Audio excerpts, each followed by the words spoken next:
Welcome to our live show, ladies and gentlemen. Karibuni katika channel pedwa. This is Gachie Skyman TV, the tallest man in Black Africa. Today, I noted some problems in Ruto. The people of Gikomori are in distress. The people of Gikomori are complaining that the housing issue is bringing issues. There are problems in Ruto because of flood. I saw a huge number of people coming out and complaining that their land would be taken by the government, and the government may take that land to maybe construct the affordable housing. So, ladies and gentlemen, those of you who are joining this channel for the first time, please remember to subscribe. For those of you who are joining, please like the video as you enter, because I want us to be together. So, in Ruto, we have an area called Gikomori, and this is where we have Mwihoko Primary, Keratina Secondary, and Mutomo Police Station. So here, residents came out in large numbers complaining that the government won't take their land. And remember, these people have title deeds. And the readers were taken to task because they could not be able to understand why they are being told to move away. And the funny thing is that they are saying that people are sitting there and they are taking some measurements, and they are fed with meat and ugari in preparation for the constructions. And from all angles, it's like they are being told to move out of the place. And what they have said is that they are going to defend their land. They are going to defend what belongs to them, and they are not ready to allow the government or the intruders to interfere with their land. So what is happening here in Ruto, ladies and gentlemen, is the issue of housing going to bring crisis in this country. Because ukisikiliza wale watu kutoka Ruto wana mambo ya maswali chungu nzima ambao wanauliza. And in this video we are asking, is the housing, affordable housing, going to bring serious issues in this country? For those of you who are joining, please like this video and comment. Mike Jones Karibu, Lying to Kenyans, is now becoming an old song. It is true.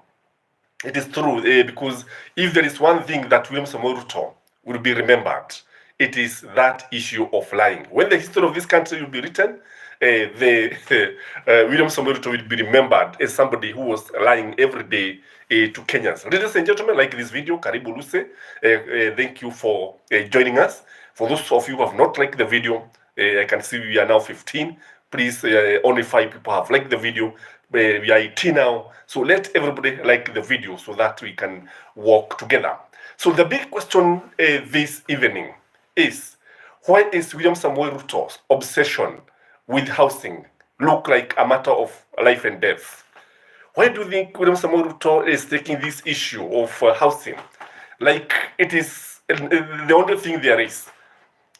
Why do you think, ladies and gentlemen? Because if you ask me, William Samoei Ruto is looking at this issue as something that is shocking. Auntie, parent, karibu sana, karibu. For those of you who are joining, please like this video. Shiro in Oakland, karibu sana. Alpha, Kriche, they should have packed and gone yesterday. Already tired of them. Janet Wageshi, Gachie Skyman, karibuni sana, ladies and gentlemen. And this issue of housing is being taken overboard. Kwaba, that William Samoei Ruto can do anything to construct these houses is something that is shocking Kenyans. In fact, when he was in Kisii, he said that he's going to use the sword to ensure that these houses are constructed. And those of us who are going to court, like Okia Omtata, and I think this man needs to be awarded by Kenyans the way he has been working very, very hard. I am Luce, unasalimia watu, ni vizuri watu kusalimia. Karibuni, those of you who are joining this channel, we are very, very grateful. Wajiri wa boy, Ruto should stop his nonsense. Yeah, he should stop with this issue, because you see, you cannot take the issue of housing like there is no other thing in this issue, in this country. kuna mambo mengi ambayo yapo pale, kuna mambo mengi ambayo tunajua yanapatikana katika taifa letu, but what we are seeing is that William Samoei Ruto is taking this issue and like now I had even the lad of Del Monte lad is also being taken, although it's not all the lad, but it's like he's taking it by force. So ladies and gentlemen, there is no way that you can take an issue like there's no other issue in this country. There's no way that you can say that you're going to use the sword. And William Samoei Ruto was saying that he was going to use the sword.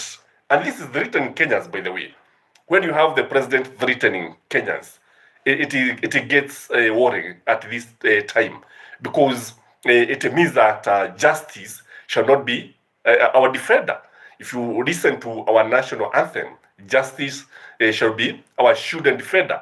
So when you start telling Kenyans that they should not go to court, when you start telling Kenyans that they should not go and defend and oppose your policy, you know, people don't have to agree with you, and they have a right to oppose something that they feel it is not beneficial to them. So the dogs are barking, as you can hear, and they are barking because they're also not happy. They are not happy because it looks like the government is taking the land by force. And yeah, it usually happens like that when the animals are not happy. So ladies and gentlemen, what we can say here is gonna be hot. It's a bit hot here.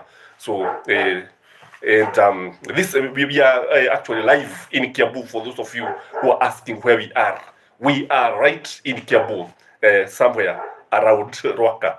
So ladies and gentlemen, one thing I know about the issue of land is very sensitive as far as Kenyans are concerned. So Janet is saying, watu wa Roiro wamesema Zakayo ajege jela nyingi zenye tutatoshea zote. Yeah, in fact that is what they said, that they are ready to go to jail. In fact nimesikia wengine wakisema mambo ya mishale, wakasema wengine hata they won't mind ati mambo ya bunduki. That is worrying, by the way. Watu kama wamefika hapo, it tells you things are getting out of hand, and I think the government should be very, very careful. I've also opined in this channel that readers need to be very careful when they are uttering some words, because I've always said that the tongue is a weapon and can actually destroy the society, and can actually destroy the peace that we have always enjoyed. So guys, comment, Gazi Wakarano, now that most of the Kenyans are against him, what will this sword office do? There's nothing that he can do. A people united shall never be defeated. And in fact, you can defeat an army, a battalion of army, but not something that people are ganging against. Because when you look at it, even the judiciary is against this. Somebody, Lucy is saying, kwani hizo nyumba zinajengwa tu anywhere. That's what we are doing. Na nafikiri anataka kujengea hawa watu wako kule from the border la Ufa. For people of the Rift Valley are going to, I think they want to bring them near Nairobi. And Pia Rand is saying from UK, by the way, and Pia akona channel yake, and she also talked about politics. So for those of you who are here, you can actually visit her channel. I hope she'll be live kuanzia saa 4 hapo saa 5 together with akina Mluse. They have good channels, akina Shiro Inokrad, all the way from California. I've told you that it is important when we come here and we discuss these issues. Nan Musa, karibu. Nan Musa talks about many issues. Also, I was watching her video today, and she also very, very entertaining, and her infectious laughter keeps you going. So guys, what we are saying here is that if you ask me, William Samoei Ruto wants to bring these guys from the Rift Valley, karibu na Nairobi. Najua, when you look at Nairobi is dominated by the Kikuyus, then the Luos, then the Luyas, and the Akabas. Those are the main people who are in Nairobi. So I think these houses will not end well. Irene Kioi, hello, nimekuja, karibu Irene. I'm happy that you're here. BW Mama Kioi amesema nini? Hello.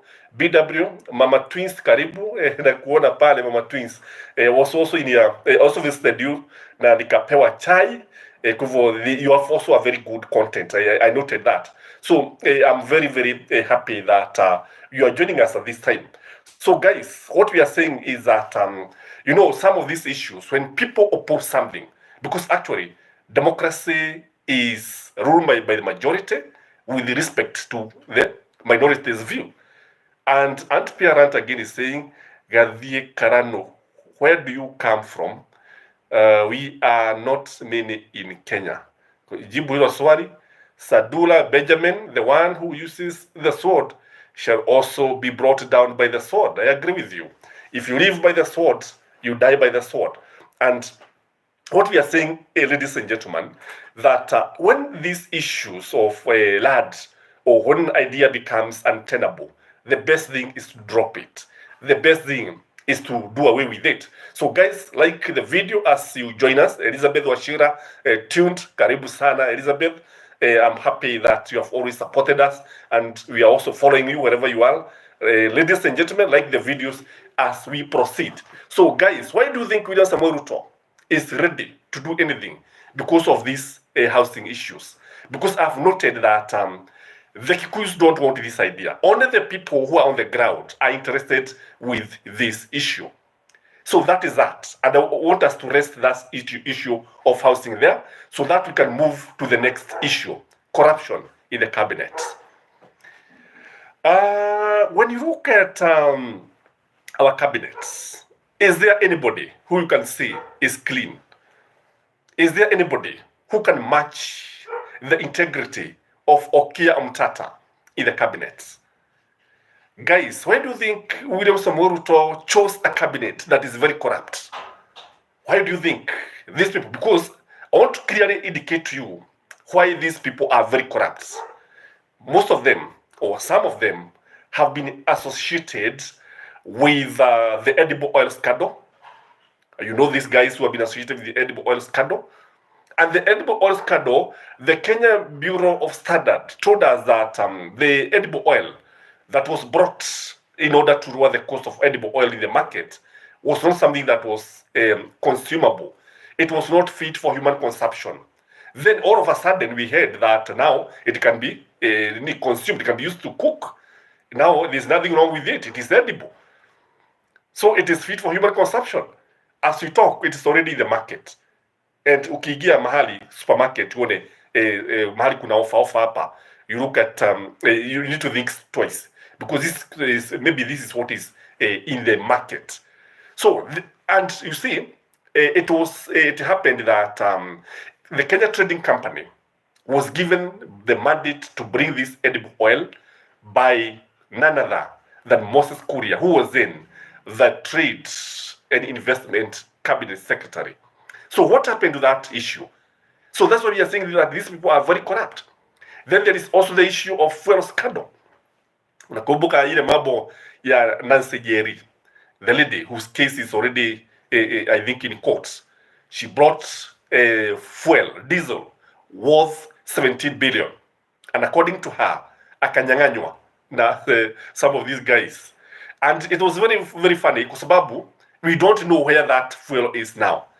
And the reason, the reason why the fuel is very high in Kenya is because we have a lot of oil that is in stock in Kenya, such that even when the international prices comes down, hakuna kitu ambacho wanaweza fanya, because when you apply the law of demand and supply, when the supply is very high, the demand is low because the consumption is also low. There are some things that you cannot change. There is something hata ukifanya nini, unajua mafuta sio kama nini, mafuta sio kama sio kama chumvi. You know, if you increase the price of salt, if you increase the price of salt, the consumption will remain the same. So I'm telling you, the dogs are barking. You know why they are barking? I'm telling you, they are barking because they are not happy with their cabinet. Anytime I tell you something that's yeah, but what is happening here, guys, is that our cabinet is hopelessly corrupt. Our cabinet is not equal to the task. Our cabinet is there to make money. None other than the president advisor, David D, told us that when these people came into office, they came expecting deals, walikuja wakigojea wakigojea nini? Wakigojea kupata tenda. So those of you who are joining us, karibuni sana. Naona tuko wengi, so we are now 24, and how I wish we will hit 100 by the end of the show. So the issue of having a cabinet that is very corrupt is very much deliberate, because you see, they are here to make money. And if you look at it, I've always told you, there are some people from certain region ambao walipewa wizara ambazo zina pesa. Like now, if you look at the Ministry of Energy, from the top to the bottom, is nominated by people from one region. Shiro from Oakland is saying, Pia people will miss Kibaki. In fact, Kibaki is one of the person who will be remembered for this country. In fact, what I know is that, just as Irene Kyo is saying, it is better the government to be suspended and start afresh. Now the problem would be the constitution.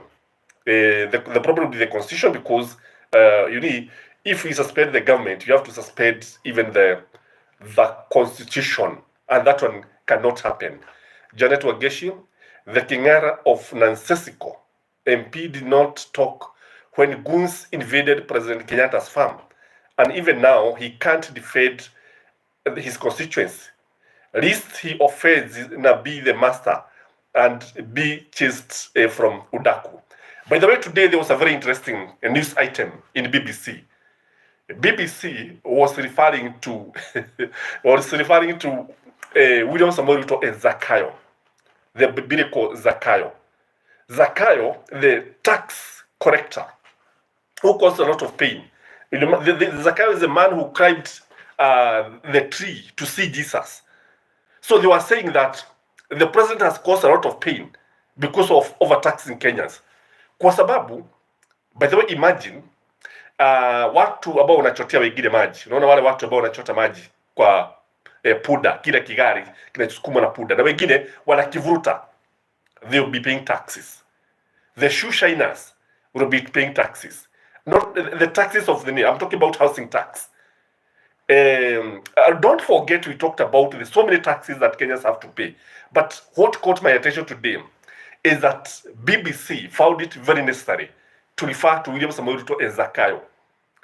The British Broadcasting Corporation referred to William Samoei Ruto, and in fact it explained very clearly why he is being called Zakayo, because of the way he is taxing Kenyans. You can see now this issue is now gaining international attention, and the reason why this is happening is because, as I said, Kenya is being operated by the IMF, the International Monetary Fund, which I also call the International Mother and Father, and the World Bank. These are the institutions that are operating our government. So William Samoei Ruto is just a puppet of the Western nation. William Samoei Ruto is going to do so many things just to please the masters. Because if you don't please your master, then you have no business being in office. So you do anything possible. Guys, like the video kindly as you watch the video, and remember to comment. Keep your comment respectful, and please remember even to invite others. You can also invite others to join this channel. You can also become a member of this channel, by the way. You can just click the join and you become a member of this channel, and we can move together. And Pierre saying UK KBC meant he is too short-minded. How can you pay taxes for your pigs and goats? Oh, that is what BBC meant. Short-sighted like Zakayo. That was a very graphic. It was a graphic explanation. Because you see, when BBC now start saying that Kenyans are being overtaxed, what comes to your mind? It tells you that even the West are now coming to realize that there's a problem in this country. Because siku hizi, in fact, hata ukijenga choo, jaribu kujenga choo hapo karibu na kwenu, utaona watu wa county government wakuja hapo. telling you to pay some taxes, hujafanya nini, what, so many things. Hata choo. That is where we have reached. Kenyans need to invest their energies in recalling clause of our constitution and act now. Otherwise, we are just voting robots. I agree with you. We have a clause, by the way, of recalling our members of parliament, recalling the governors, recalling the senators. But this is one of the clauses that is rarely used by Kenyans. In fact, since the 2020 constitution, this clause have never been used. We have not seen an MP being recalled, and I don't think we are going to see anytime soon. Kwa sababu kile ambacho kinafanyika, unajua Wakenya nilisema kwamba the problem is corruption. When you try to recall somebody, anajitokeza, anaanza kutoa pesa zinamwagwa kila mahali, and watu waduthi wanaambiwa waende wakakunywa mafuta katika any petrol station. You see them lining, and then within no time there's a lot of confusion, and then they don't even that issue of recalling is not implemented. I don't know, but I think Kenyans need to wake up and actually stand for their country. The other issue I want us to discuss. I've been listening to William Samoei Ruto. I've been watching William Samoei Ruto, but there is not much difference between Mackenzie of Shakahola and William Samoei Ruto. I see the spirit of Mackenzie in William Samoei Ruto. William Samoei Ruto spirit is that of kwamba anaona vitu ambavyo hata havipo. If you look at the way he has been causing a lot of pain, Alpha Clinch, if the dogs are not happy, man too should not get happy. Even Masai are taxed. Wanatax mpaka hizo shuka ambazo wanajifuga. Hakuna mtu that is what is happening here. Mugabe blessings. Hey everyone, karibu Mugabe. Mugabe, we should visit you to pikie coffee kwako. For those of you who can visit Mugabe, find him after this show, which is going to end within 60 minutes. So what we are saying here is that the spirit of Shakahola is live in our government. That is why you see William Samoei Ruto causing a lot of pain. So you feel a lot of pain, then there is a promise, mtafurahi hapo baadaye. Unajua vile Mackenzie alikuwa anaambia watu, they starve to death so that they can go to heaven. So William Samoei Ruto want to tax Kenyans to death so that they can have good houses. William Samoei Ruto want to tax farmers until they sell all they have. He is killing the dairy industry. William Samoei Ruto want the chicken farmer to be taxed until he sells everything so that the country can develop. William Samoei Ruto want civil servants to give him all his money in terms of insurance, in terms of housing taxes, so that you can go to heaven, the promised heaven. So that is why I'm saying, from all angles, when you look at William Samoei Ruto, you see the spirit of Mackenzie. Mackenzie was behind Shakahola. Even today, William Samoei Ruto has never addressed the issue of Shakahola.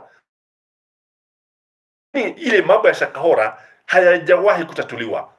We have never been able to tell how many people died, how many people were exhumed. Was the exercise over? So you see, William Samoei Ruto, kuna government is covering even the bad things, the Shakahola issues. That spirit is very live in William Samoei Ruto. So karibuni for those who are joining the channel. Joyce Varela anawasalimia, karibu sana. Wengine ambao mnachelewa ku like the video, please like the video as you come so that we can move together. Good evening all my friends. Mchungaji mwema uongoza kondoo wake kwenye malisho mema na maji matulivu, lakini huyo sio mchungaji. Ruto ni mnyama. Yeah, you know what is happening here. I'm telling you, we have a Shakahola issue, spirit. Shakahola issue.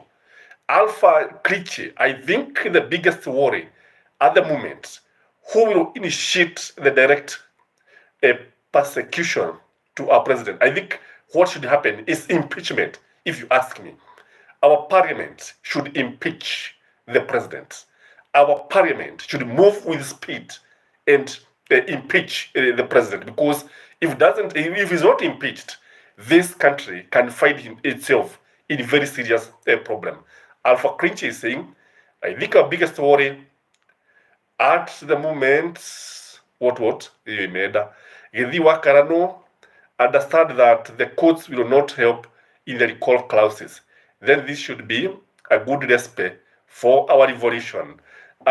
Hiyo itatokea, revolution ya tubo hiyo siku moja itatokea if things continue the way they are going.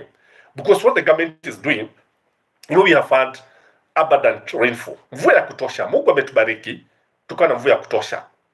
And kwa sababu mahindi ni mengi, greens everywhere, vegetables. So you see, prices of some commodities like now, maize flour is down.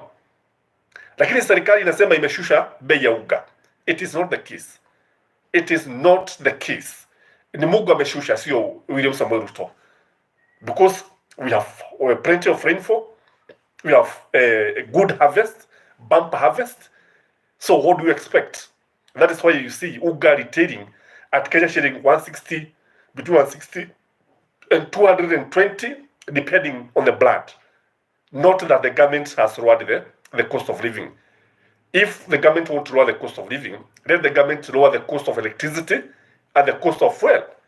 And I remember, Harun, we need first start looking for ways of sending hot air Mother Koome home, unless she is also impeached by parliament. I think Kenyans cannot do much. It's only the leaders who can actually impeach Mother Koome or the Judicial Service Commission.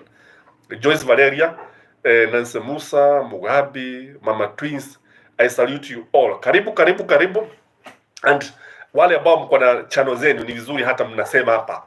Msiwe na wasiwasi. Sema mimi niko na channel na unaweza kualika watu, waambie kwako kuna matunda mengi, na kama si hivyo ungekuwa umesema. Lakini sasa najua there are so many people here who are also YouTubers, and it's also important to know that YouTube is a very, very lucrative business. So what we are saying here is that Shakahola spirit in the government, unless it is tamed by parliament, by the human rights, by the United Nations, I think something is not working. So the other issue I want us to discuss, you remember William Samuel Ruto akisema kwamba ati mkuru kwa jega SLUMS ati looks like Europe. For those of you who are in Europe, you know how Europe looks like.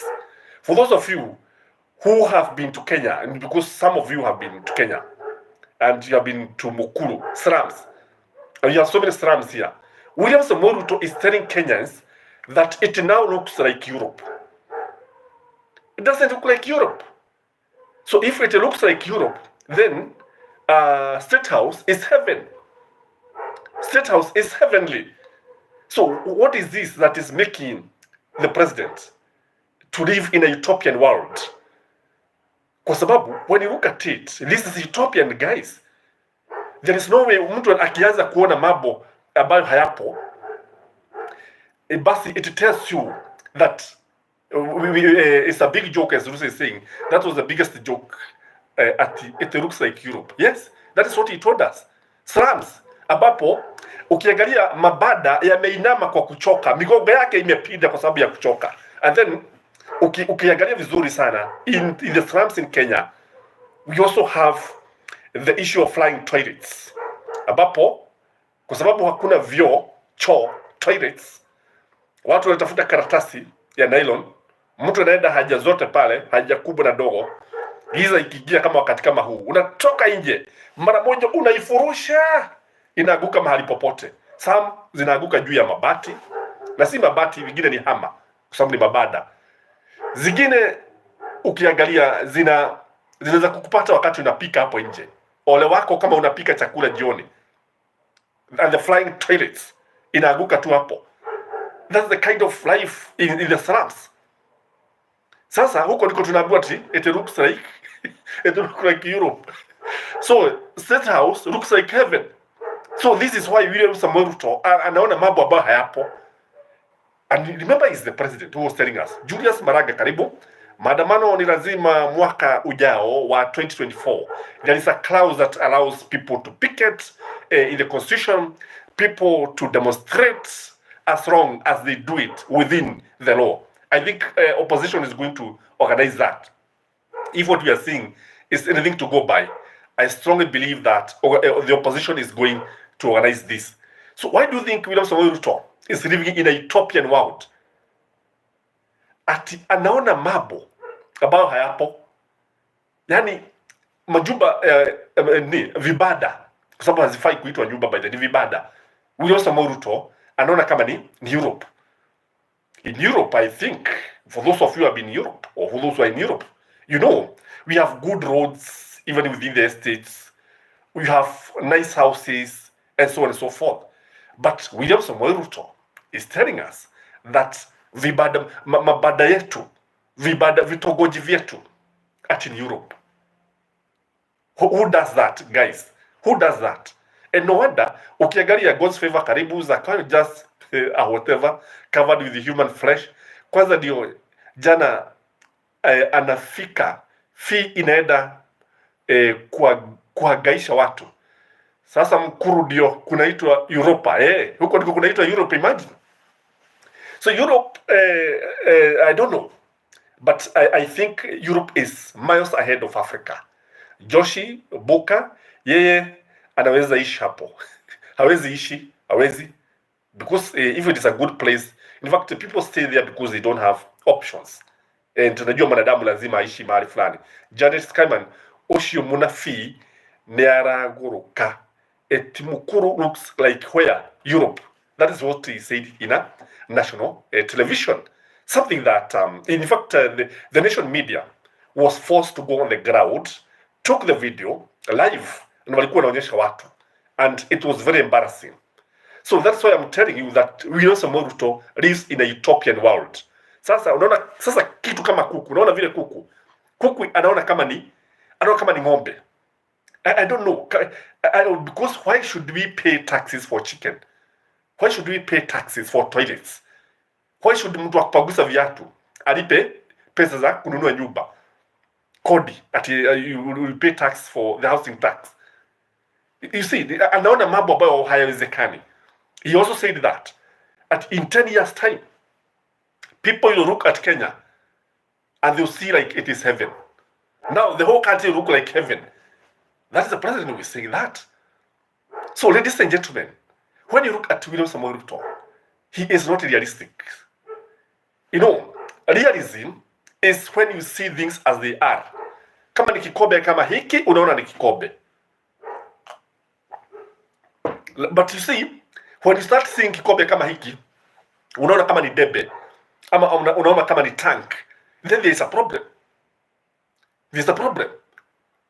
Because most of the things that William Samoei Ruto has been saying, some of them are funny. Some of them don't add up. God's favor is saying, walahi kwanza street zinakaa sewage, woi. Na watu wanauza adi foods kado. Heri ata ocha. Jeso, I was shocked bro. I was also shocked. Kwa sababu, kule katika mitaa, you see sewage flowing. Hasa wakati unajua nyumba zingine zilibomolewa wakati wa El Nino. After the El Nino rains, what happened? Kwa sababu unajua kule ni madogo poromoka. Madogo poromoka ni mahali ambapo nyumba zinaporomoka wakati mvua inazidi. Na mvua ikizidi zikiporomoka, basi kile ambacho unaona ni kwamba zinatapakaa kila mahali. So William Samoei Ruto now telling Kenyans that if you go to Europe, if you go to Mukuru, you might think that you are in Europe. That's why I'm saying that if this is the kind of government that we are having, we have a problem. We have a problem. Because we should see things as they are. And it is very, very dangerous when it is the president who is seeing this. The president anaona hivi. So can we trust William Samoei Ruto? with that sword. If we sing Europe, mitaa ya mabada kama Europe, can we really trust him? Can we trust William Samoei Ruto with that sword? If what he's saying is true. Because nasema, if you ask me, then State House must be heaven. And sasa unajua, in heaven, we are told in the book of Revelation that God is surrounded by 24 elders and 4 living creatures. And remember that those horses, the white horses, na wale watu ambao sijui shuru of Oakland, wewe naona ni pia unatuambia mambo ya Biblia. Who are the 4 elders? No, who are the 24 elders surrounding God in heaven? And what are the 4 living creatures in heaven? Because that is what William Samoei Ruto see. Because you see, according to him now, State House is heaven, is heavenly, and the SLUMS is Europe. Maybe you can let us know, because that's the kind of president that we have. And he is presiding a cabinet of people who I'm saying are very, very corrupt. So guys, do you think that William Samoei Ruto is saying things as they should be? Do you think that William Samoei Ruto is telling Kenyans the things that he should be telling them? Because you see, I've looked at those 2 things. Akatuambia kwamba that sword, si mnaona ilipewa ule upaga? Si mnaona ule ilipewa upaga? Ule upaga ilipewa. Mnafikiria ya kufanya nini? Mnaona kama ni ya kukata mboga? Mnafikiria ya kukata mboga? Maana ya kukata nyama? Yeye ya kusimamisha, kunyamazisha wazee kama wanaenda kotini. That is William Samoei Ruto was saying that. And then again, that other incident of now saying the SLUMS is Europe. Then there's a big question mark. There's a big question mark. Why is he saying things that are not there? Why is he saying things that are not adding up? The other thing I want us to look at is William Samoei Ruto's problem with the Kikuyus. Before he became the president, he told Kenyans, nyinyi mnasema muko na shida na Wakikuyu. Hamuko na shida kuliko sisi Wakalenjin. Tuko na shida kubwa sana. Lakini inafika mahali unatofautisha maneno, unatafuta hiyo serikali, ndio hiyo serikali ikusaidie kutatua matatizo ulio nayo. What problems does William Samoei Ruto have with the Kikuyus? Because for sure, if you ask me, he has a problem. He has a problem because, one, he abandoned the roads that were going on. Again, we have seen him, just like Jubilee was telling us, we have seen him diverting money that was meant for constructions of roads and water projects in Mount Kenya being diverted to the Rift Valley. He has a problem because he cannot allow the Kikuyus to meet on their own. A minor Jega men's conference was slated for that first. But William Samoei Ruto does not want to see Kikuyus meeting. When other tribes can meet, but when Kikuyus meet, it becomes a problem. It becomes a problem. Gachagua cannot hold a meeting in Mount Kenya. Kimani Ichung'wah cannot hold a Kikuyu meeting. In Kikuyu, you cannot call all the members of parliament, all the senators, all the leaders. Once they meet, it becomes a big problem. And now you see now the issue of land. Land is now becoming an issue. RUTO, I told you, tumeona vile ambavyo mambo yametokea pale. Serikali inataka kuchukua land owned by some people. And now, the government want to construct those affordable houses. Na Wakikuyu ndio wanakaa pale. What is William Samoei Ruto's problem with the Kikuyus? What do you think is his problem? Kwani Wakikuyu walimfanyia nini? Because I know that when you look at it, this marriage of Kikuyus and Kalenjin is not going to last.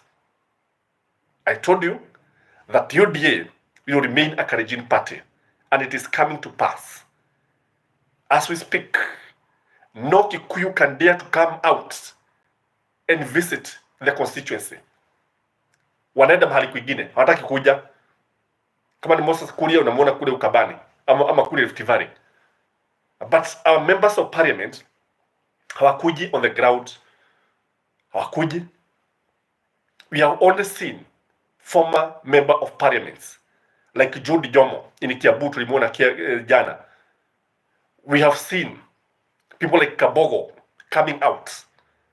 We have seen people like Waitito, but by the way, Waitito defected. For those of you who did not know, Waitito defected from UDA. Amechoshwa. And this one actually tells you that Kikuyus are going to leave UDA in dust. I told you this party will remain a Kalenjin party. Watch this space. By 2027, UDA will be RUTO minus Mount Kenya. Because even in Western, nobody is supporting UDA. Because what Musalia Mudavadi anaambiwa, you dissolve your party, Mwetangula, you dissolve your party, you join William Samoei Ruto. Wanakata. So when you see Waitito, who was the former Kiambu governor, defecting, it tells you there's a problem. It tells you that when you are kwanza, abaye, unajua, from all angles, Waitito is not an ordinary person. Waitito is not mtu kama kawaida kama mimi. Unajua mimi mtu wa kawaida kabisa. Waitito is a former governor. Waitito was a member of parliament. Waitito is was a friend of Uhuru Muigai Kenyatta and William Samoei Ruto. So when you see now Kikuyus now defecting and going on a national TV and declaring that they are leaving the government, they are leaving UDA, then you understand what we mean. You understand that there is a problem. You understand William Samoei Ruto is on his own. And this one is coming wakati ambapo Jubilee imejitokeza. For those of you who watched Pauline Njoroge yesterday, Pauline Njoroge was breathing fire. Today, UDA had to meet. They had to retreat somewhere around Safari Park. Walikuwa wamejificha huko Safari Park. Because Jubilee is now taking the mountain by storm. Uhuru Muigai Kenyatta, the funny thing is that he's coming out openly. And they are saying that he's coming out to empathize with the people because of the high cost of living. That one left me laughing. That Uhuru Muigai Kenyatta coming out to empathize with people because of the high cost of living. What do you think about that, guys? Comment in the comment section.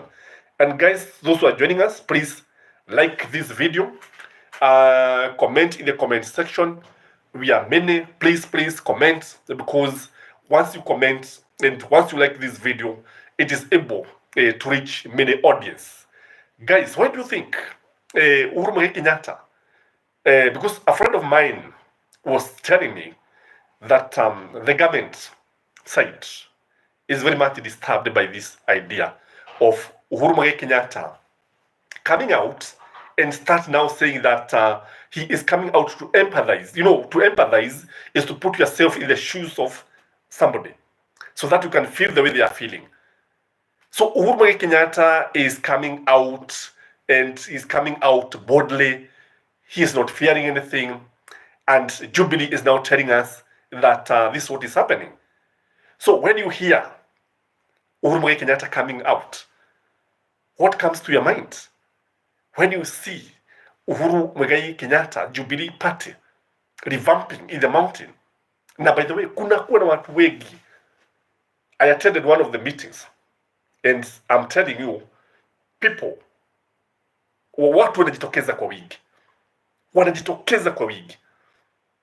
And maybe you don't know why people, Jubilee is hovering around Kiambu. Kiambu is the home county of Uhuru Muigai Kenyatta.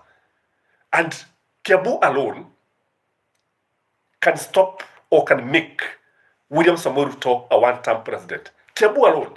Without Kiambu, Ruto cannot be the president of this country. Without the support of Kiambu, he cannot win the presidency. So when you see Jubilee hovering around Kiambu and Uhuru Muigai saying that he's going to come out, I think this one should worry any leader in UDA. So when they met today, and they were discussing about these issues. Because you see, Pauline Njoroge is coming out very strongly. And by the way, this girl, allow me to call her a girl and congratulate her because she is doing it, and she's doing it very well. Very eloquent, very courageous, and to the point. And she is hitting without missing. And I think this is something that is worrying the government. Unajua hapo beleni, in Mount Kenya, hakuna mtu ambaye angeweza kuongea. And she was telling them that it is important wajitokeze kwa sababu unajua mkutano wa watu wenye nyumba ukiitanwa, hata wale who live in thatched houses, nyumba za nyasi ambazo siku hizi sizioni, I rarely see them. I don't know whether they are still there. Especially in Central, the former Central province, I don't see them. Mikutano ikiitwa huwezi ukawaona. Baadhi ya watu wale ambao hana nyumba kwa watakuja katika mkutano, lakini kama uko na nyumba, hata kama ni aina gani utakuja. So our people in the mountain hawana nyumba, waliingia kwa nyumba wenyewe, wamekaa pale and they are suffering. And this one was very much deliberate. It was very, very much deliberate. Because I told you, there is a reason why William Samoei Ruto chose Rigathi Gachagua and not Kithure Kindiki. You look at Kithure Kindiki. Unajua Waswahili wanasema mgala muwe na haki umpe. Kithure Kindiki, I don't think this guy is corrupt. I think Kithure Kindiki, like Okia Mtata and Martha Karua, is a clean man. The professor from all angles. It's only that he's working with the people who are very corrupt. I don't know whether he is corruptible, but there's nothing that can indicate he is corrupt like some of his colleagues. So what we are saying here is that when you look at William Samoei Ruto, he appointed Rigathi Gachagua deliberately because he knew that Rigathi Gachagua does not have a following. Rigathi Gachagua is divisive. Rigathi Gachagua cannot unite the people of the mountain. And that way, he ensured that, mtu mwingine ambaye atajitokeza katika sehemu za Mlima Kenya, kwanza sasa kupigana na Rigathi Gachagua, itaweza kuwa vigumu. Because when you have the deputy president, and you see watu hamtaki, look at the irony. The deputy president, lakini watu wake hamtaki. The deputy president, who is telling Kenyans that they are shareholders in the government, and as Pauline Njoroge put it today, that is the lie of the year. The biggest lie that the people of the mountain wanaambiwa kwamba this is our government, we are shareholders, what. But Uhuru Muigai Kenyatta is now coming because nature abhors vacuum. Nature is vacuum. Uhuru Muigai Kenyatta is coming and occupying the space, na anauliza watu, mlikuwa nafikiri naenda wapi?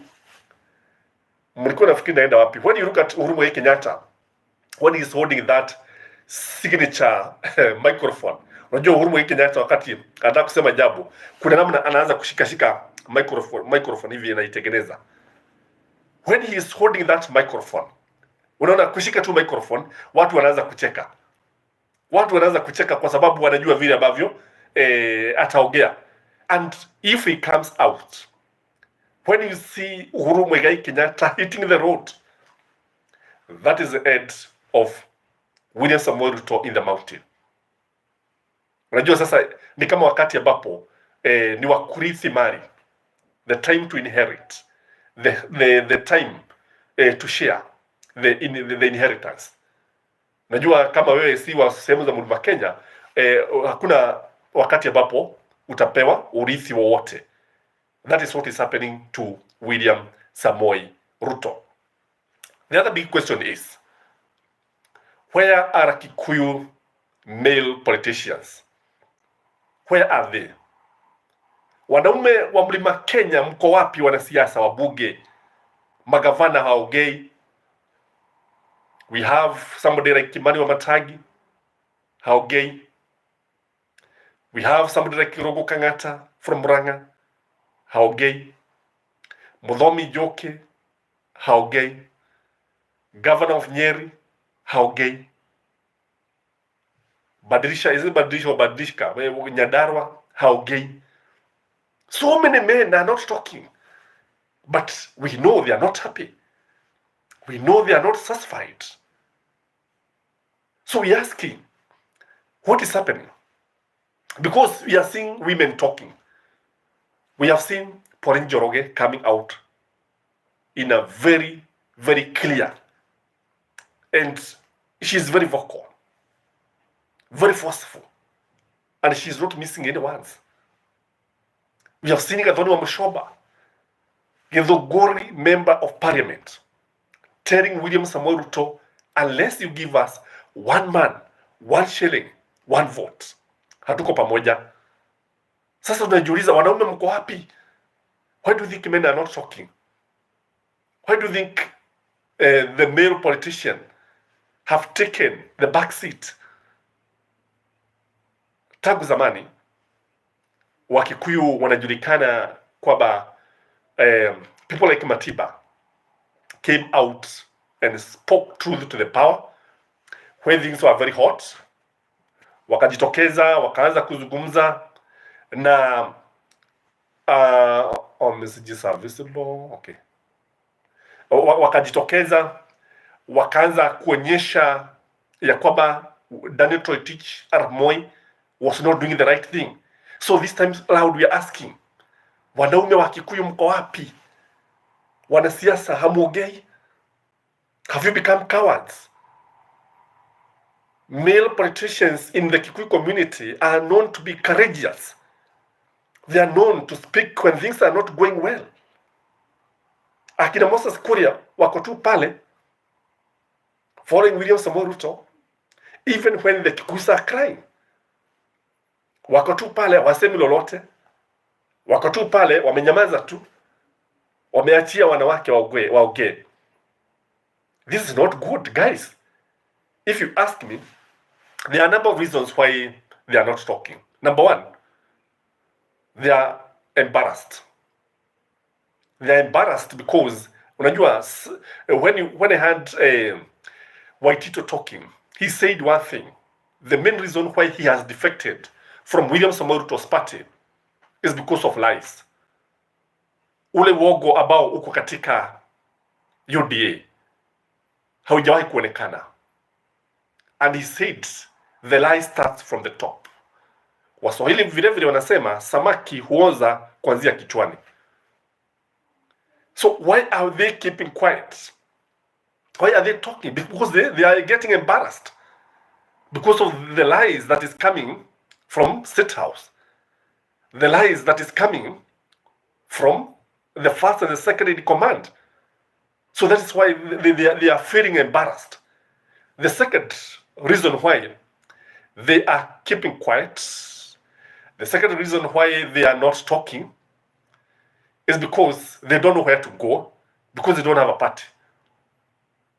Hawajui wataenda wapi. Na ndio sababu tunaambiwa Jubilee ilikuwa inawaambia kwamba unaweza kuwa na chama chako ili ukiongea unaongea ukiwa kwako. Because how do you talk and you're in somebody's house? Utaongea namna gani na pale ambapo uko pale? Ni kama kuazima umeazimwa. If I visit you in your house, do you think I'm going to talk the way I want? In fact, even coming on a live video like this, if I come to your house, I will not do it. There are so many things I will not say when I come to visit you. So this is what is happening to the Kikuyu men. They are there in UDA, wanajua na wanaona vizuri sana si kwao, kwa hivyo hakuna lolote ambalo wanaweza sema, ndio sababu wananyamaza. The third reason in my view why they are keeping quiet is the fear of the president. Kama kuna mtu anaogopwa ni William Samoei Ruto.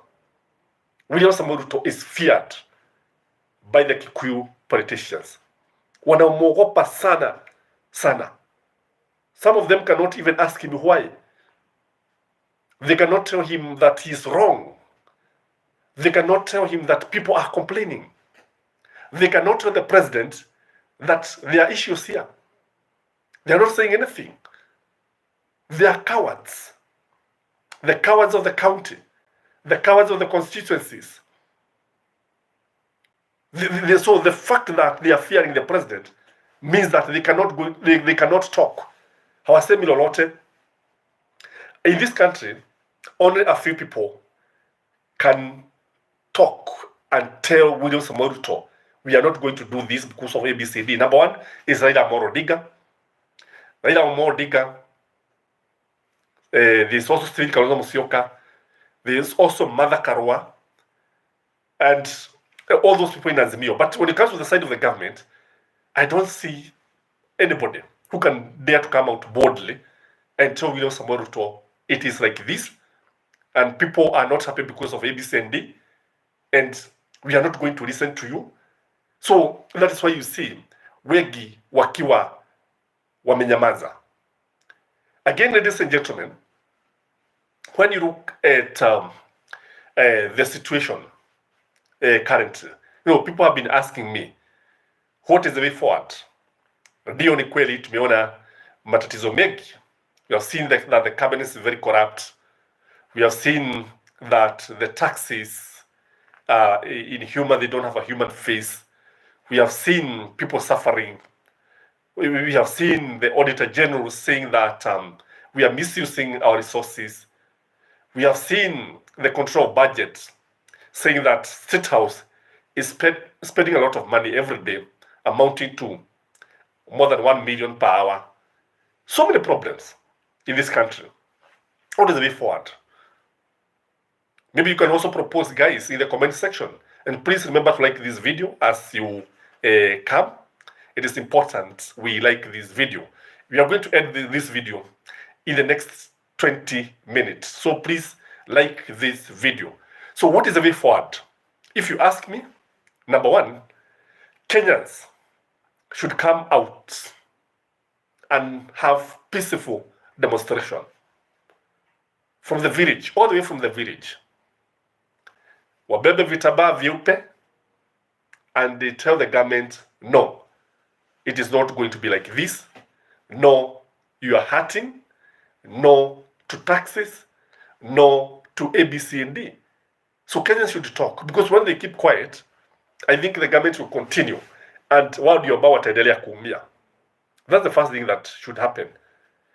The second thing is that any leader in Mount Kenya who will not defend the people against punitive tax, against so many things, because you see now, even in Mount Kenya, people are not even getting title deeds. William Samoei Ruto had promised people, Kenyans in general, that once he becomes the president, he is going to give title deeds to all those people who are holding on to their certificates, because he was a president and he was blaming Uhuru Muigai Kenyatta. So the people expected that he would give people title deeds. He has not done it. Just a handful, wachache sana ambao wamepewa. So why is he not issuing title deeds? Especially in the counties that supported Azimio and in Mount Kenya. Why is he not doing this? So any leader who does not defend the people, any leader who does not defend Kenyans against punitive taxation, defend Kenyans against things that are not adding up, high cost of living, I think Kenyans should recall such leaders. Kenyans should vote them out come 2027. Number three, I think political parties need to hold more rallies. A lot of rallies should be held. They should be held maybe in every county. Every county, we should have a meeting at least per month. Ama wakitoka hapa wanaenda hapa hivi. So as what Azimio should do, because Azimio now is the only hope. Sababu wanaazimio wamekuwa wakijaribu kusaidia Wakenya, lakini unajua wakati mwingine kuna watu wengine ambao hawezi wakasaidika. I know we can do a lot. So Azimio need to come out also. The other thing is that people should support Uhuru Muigai Kenyatta. Let us support Uhuru Muigai Kenyatta. When Uhuru Muigai Kenyatta comes out, let us give him an ear. tumpe masikio yetu, tumsikilize anasema nini, because Uhuru Muigai Kenyatta means well for this country. So let's attend those meetings. Let's listen to him. Tushangilie. The other thing that Kenya should do, unaona hii mambo mengine ambayo tunaona pale ambao watu wanateseka sana, kama wizi, kwa wizi ambao unatokea katika serikali, like now the fuel levy, the fuel scandal, the KEMSA scandal, the edible oil scandal. If William Samoei Ruto does not take action, people should actually try to also demonstrate. So people should picket, kwa sababu ni pesa zao zinaibwa. Ni pesa zao zinaibwa. And unless they now come out and start talking, pesa zao zitaendelea kuibwa. Guys, please like the video. We are just about to end this video show. Please like the video. Let us interact with the comment section, and feel free to comment. Nan Musa is saying very difficult life in the country. It is true. Shiro Inokrad, Pia, what? Yeah, choices have consequences. Janet, yeah, marching to State House, kwani iko nini? Watu wana comment. Na ni vizuri pia watu wajuane. Joyce, Valeria, we are going to visit you. So there are a number of people here I would like you to visit in their channels, because ni wengi kama Nan Musa, Shiro Inokrad, and Pia Rand, Lucy. Just visit them and see what they say there, because it's also very, very important. And for those of you who are watching us for the first time, this is Gachie Skyman TV, the tallest man in Black Africa. Here we deal with the politics. We deal with them current affairs as they happen. And I'm happy that many people have chosen to watch this video and have chosen to always support us, and we don't take for granted. In fact, we normally come live almost on daily basis, especially when we are not able. And we also upload videos most of the time. Harun hata mimi, I don't fear Zakayo vizuri. Watu wanaendelea comment. Josh Ibukwa, wanaume wamegula, labda wametosheka, wamekula kabisa. Janet, Mount Kenya will pay dearly for rebelling against President Kenyatta. It is true, I told you, Uhuru Muigai Kenyatta was a prophet. Harun, let's stop giving RUTO our taxes. Taxes ndio zimemfanya arige. Anti-Rand anasema, let's like the video. Yes, guys, please like the video. I'm humbled the way you have liked the video, the way you have joined us. And I want to end this show. Ndio hata mimi sasa niende nikule then muziki kidogo. I'm going to visit a number of people here, and I'm happy that you have watched this video. Until next time, bye bye.